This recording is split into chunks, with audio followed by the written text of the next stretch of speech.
Last Sunday, we talked about how pursuing happiness as your goal in life actually leads you to never being happy.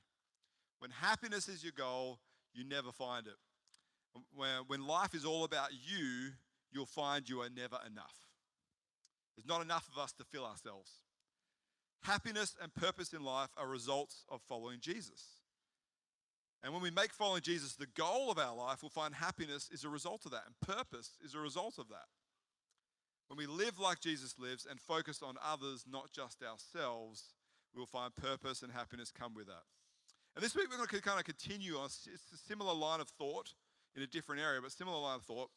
Another thing that we all seek, but it's never what we expect it to be. If you brought your Bibles with you, you can pull those out and you can turn to the Gospel of Luke, the third book in the New Testament, Luke. And we're going to be in chapter 12. As always, I have it on the screen as well, but if you want to follow along in your Bible, Luke chapter 12.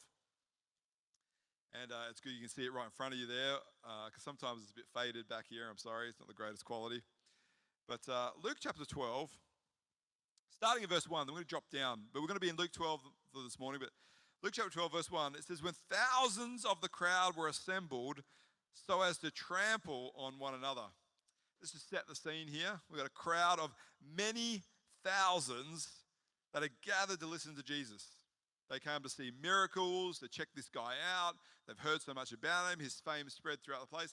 It's so busy. There's so many people. They're trampling each other. There's probably people being injured because they're all pressing and trying to get close to him to hear what he has to say or to see with their own eyes what he's about to do. So thousands of people are there. They're trampling on each other. Just another day in the life of Jesus. Just another thing he's dealing with. Drop down to verse 13. And we get to this point here, and Jesus is teaching. And as he's teaching, someone in the crowd yells out, right? So we got Luke 12, verse 13. It says, someone in the crowd said to him, "Teacher, tell my brother to divide the inheritance with me." Jesus said to him, "Man, who appointed me a judge or an arbitrator between you?" Then he said to them, "Take heed and beware of covetousness, for a man's life does not consist in the abundance of his possessions." Jesus is teaching. This guy yells out, "Hey, teacher," or rabbi, probably what he would have said, "tell my brother to divide the inheritance with me." Not an unreasonable request. In those times, the eldest would get all of the inheritance.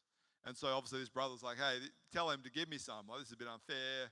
I need some. Okay, can you tell him to be generous to me? Whatever." And so he's yelling out, not an unreasonable request, but it was not on Jesus' agenda. Jesus replies, "Who made me the judge or the arbitrator or in other words, be mediator between you two?" You know, hey, this has nothing to do with what I'm into right now. But and then Jesus does what he did so well and so many times over. He turned that conversation back to his agenda, to what he wanted to teach, and he taught a lesson. From it. He sees an opportunity for a teachable moment. And Jesus says, "Take heed," or "watch out, look out for, be on guard against." Covetousness, he says. Be on guard against covetousness or greed. Covetousness is just wanting stuff that everyone else has got. So greed, wanting more. Do you know, I've got a line up here for us. Do you know that greed can disguise itself as a virtue sometimes? We're like, "Oh, I don't have to worry about greed," but it can disguise itself as a virtue. You know, I'm responsible. I'm a planner. I'm prepared for unknown outcomes. I have reserves and backups. I'm being wise with my wealth. And greed can be hidden behind a thought like that. But look good. No, I'm just protecting what I have and so on. And we make sure we guard that and hold on to that. And that could be the cause behind that is greed, just subtly disguising itself as a virtue there that we're being prepared. Or it can hide behind the thoughts of, I work hard, I earned it, I'm entitled to it. And you might think, well, where's the threat in that? What's the problem in that? Surely that's being wise. Well, there's wisdom and being careful and being prepared. And then there's greed. And greed in all its subtle forms has the potential to rob your life of meaning. That's why Jesus is like, watch out for this stuff. It'll rob your life of meaning.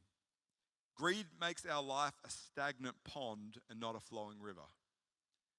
You just gather and never pass on to others. You become an end, a place where all you gather and collects, and you're not a means, a way of blessing and helping those around you. You can't experience meaning until you're willing to be a means. If you're just going to be an end, where everything that flows in ends with you, you will have no real purpose and find that meaning in your life. You need to be a means to another's end. You help them be a flowing river and not a stagnant pond. And that's what greed will make you. Greed will make you that stagnant pond. Jesus continues, and he says, a person's life does not consist in the abundance of his possessions. At no point, regardless of amount, does the value of your life equate with what you own.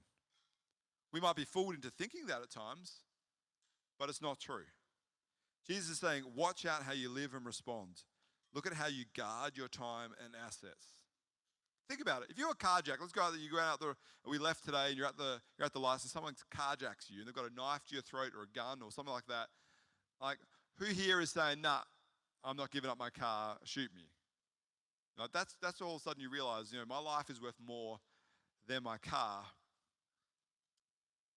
You wouldn't even stop to think about it. What you own doesn't equal the value of your life.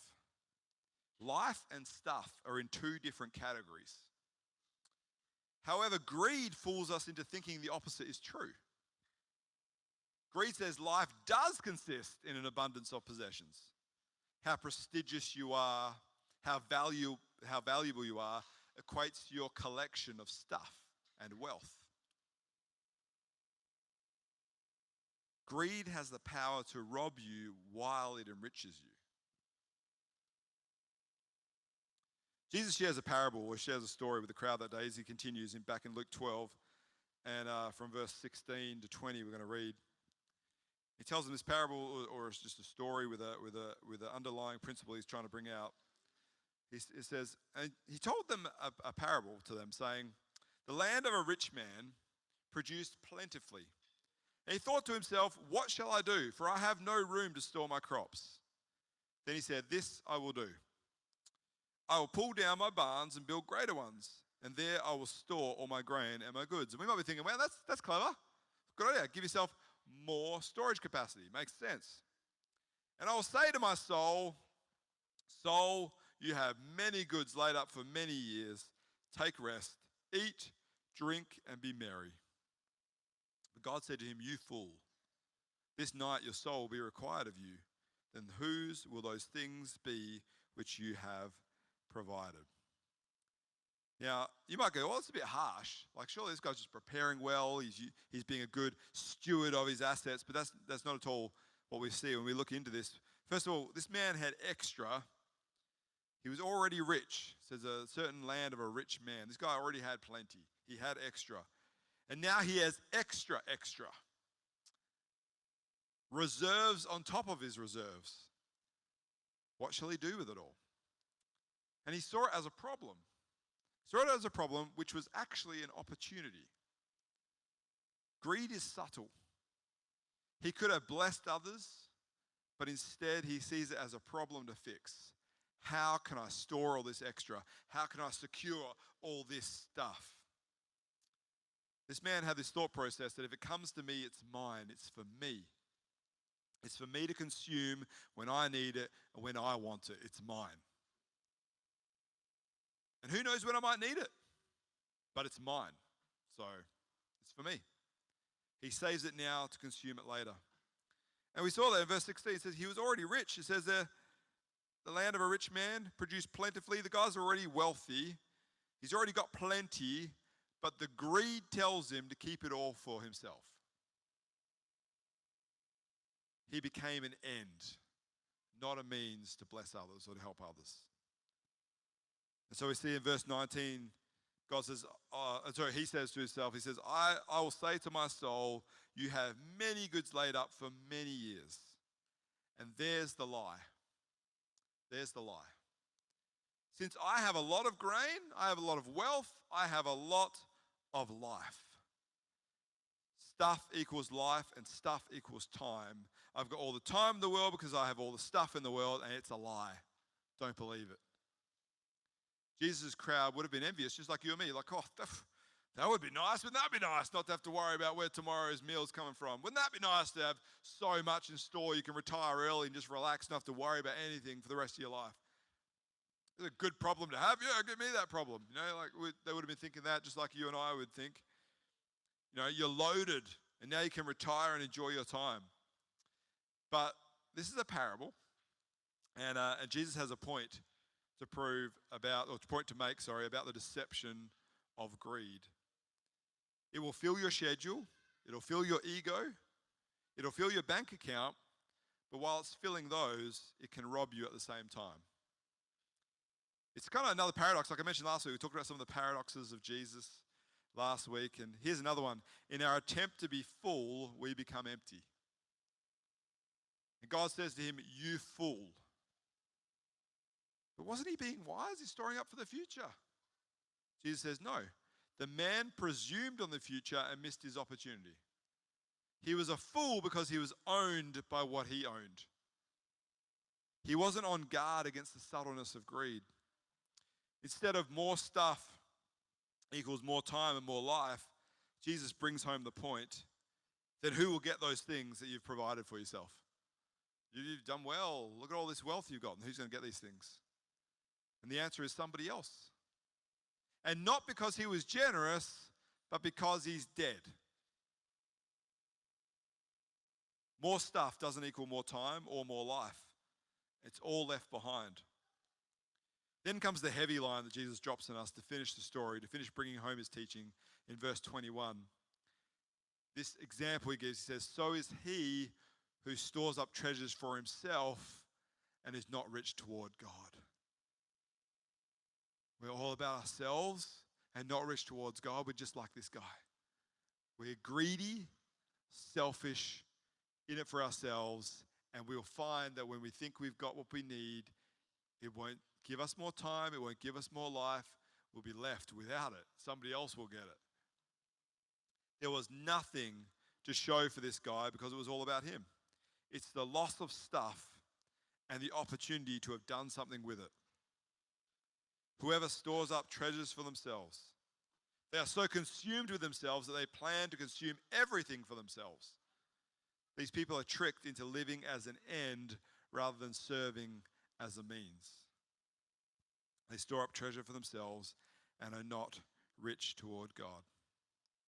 How can you be rich toward God? Doing for others as God has done for you. To be rich towards God is to do for others what God has done for you through Christ as a reflection of your gratitude for what he has done for you. He who gave everything for you and I. He gave his life. He gave us his righteousness. He gave us everything he could offer to have a relationship with us. Generosity beyond anything we could ever repay. And as a result, the effect of that in our life should be to show our gratitude to God through treating others the way he has treated us. Being rich toward God is becoming a means that doesn't end with you. And it's going to give your life meaning. No strings attached giving, no strings attached serving, and supporting others. It's becoming a means that doesn't end with you. And that's what is going to give your life that true meaning you seek. That money cannot buy, that time, that status or whatever you're after can't give you. And if we're not careful, greed will rob you because greed is a thief. Greed promises more but leaves you with less. It leaves you with less of what matters. So we need to be on guard against greed. Jesus says, take heed. Take heed. Be on the watch. Be on guard. And I think the best way to be on guard against greed is to be generous. Generous with your time, generous with your giving, generous with your talents. In Proverbs chapter 11, you can turn there if you want to, Proverbs 11, there's this principle in verse 24 and 25 that my wife and I have kind of made a foundational principle in our lives. And the proverb says, there is one who scatters, yet increases. And there is one who withholds more than is right, but it leads to poverty. The generous soul will be made rich, and he who waters will be watered also. himself. This proverb echoes Jesus' teaching against greed. Describes someone giving freely versus someone who withholds and grasps tightly to what they have. Yeah, Ash and I have experienced so many blessings over the years of God prospering us because we chose to make generosity a foundational principle that we wanted to live by. We want to be known as generous people. And we like to refer to it as living with open hands, not a closed fist, holding on tightly to what we have, but rather an open hands. But hey, God, if you can use what we have, go for it. It's yours. We're not going to hold on to our stuff and our resources so tightly and think, no, this is mine and we're protecting and guard it. We're just going to open our hands. I have this little illustration. Can I have 2 volunteers? I got all right. Let's get. Oh, Nady, you've already been our worship leader this morning. Let's get the brother and sister duo here. We'll get a bit of competition. It'd be great. You guys can compete to see who can hold more sand. All right, just stand down here, guys. Just stand in here. Okay, so Ez, do you think you're stronger than your sister? All right, definitely. All right, I want you to take a fistful of sand, hold onto it super tight. All right, hang on, Anna, not you, Scarla. Got something else for you. Go for it. Fistful of sand, hold on tight, and you can lift it up and just leave it over the bucket so we don't have to do too much vacuuming later. Okay, squeeze it tight. Don't let any sand get out. Says it's leaking, as all that sand's leaking. Hold that tight. Don't let any get out. Oh, we're missing some. All right, Skylar, can you come over here? You put your hand open like that, like this, okay? Now, Ez has got his sand. He's holding it tight. There's a little bit squeezing out. The more he holds it, you can see it's just coming out. He's losing it, but he's holding it tight as he can. Skylar's got an open hand, and she's losing a lot more. It's flowing over the edges. But I actually find in the end, her capacity, I don't know if you guys can see that, her capacity to hold a lot more with her open hands. You guys can dump that, it's fine. That's good. Yeah, look, Ez had like a little tiny bit in there. Good try. But I like this illustration. I often look at myself. Yeah, go ahead and dust your hands off, guys. I often use this illustration myself constantly as I think of the more I hold onto something tightly with a closed fist, the more I lose and the less I have. I hold onto it so tightly, no, this is mine, and I squeeze it and I actually end up losing it. I know you guys couldn't see very well, but as he's squeezing tight, it's just kind of coming out between his knuckles and down his fingers. He couldn't hold onto it. He couldn't stop it from going. And when he opened his hand, there only was a tiny little pocket of sand left. That's why I love the illustration of the open hand. Yes, it overflows. Yes, you could say you're losing stuff, but as it's flowing over, it's blessing others. And you actually find you end up with more as you stand there with that open hand. And when you look at the things you have as tools to bless others, and you open up your hands and you allow the things God blesses you with to freely flow from your hands into other people's, not only do we get to experience joy and purpose in seeing God work through us to bless others and help others, to be a part of an answer to their prayer, but we also get to see God's power and faithfulness to continue to provide for us. It's like the more you let go, the more he pours out. It's another paradox. Empty to be filled, give to receive. I'm going to brag on my wife for a moment. In December, there was 3 families that God had placed on her heart to be a blessing and a help to. And her heart was breaking for them. She could see they were in some struggling spots, and she wanted to, how can I help them practically? And she figured if $500 would be the amount. If she could get $500, she could split it between these 3 in different ways and could impact and help them. It's not going to take away the problem, but it's enough to make an impact and a help in these people's lives.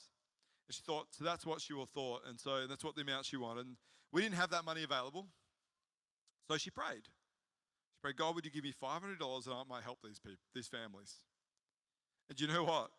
God provided through the generosity of others in our church who are being generous to our family. And I love that she didn't fall for the temptation of, oh, well, that was actually given to us. Someone gave that money to be a blessing to us, so that's our money. Now, God, where's that $500 for the other people? No, she saw that as an answer to her prayer. And she joyfully passed that money on to those families. And do you know what happened after that? She was blessed with more money from other generous people, living with open hands to us. And so she got to experience the joy and purpose in her life by blessing and helping others. And then she also got to experience the power, the faithfulness and generosity of God as He continued to pour out to her. You know, over the years, we have proven over and over again that living with open hands, being a means, not an end, being a river, not a pond, is such a blessed and wonderfully joyful, purpose-filled way to live your life. The stories I could share with you, there's not enough time. We'd be here for hours, and I like detail, so we'll be here for even longer to give you the stories of God's provision, going right back from when I was even a teenager, having instilled in me from my parents to be generous to others because God is generous to us. Stories of our life going right through. This church only exists because of the generosity of God and the way He provided beyond our imagination.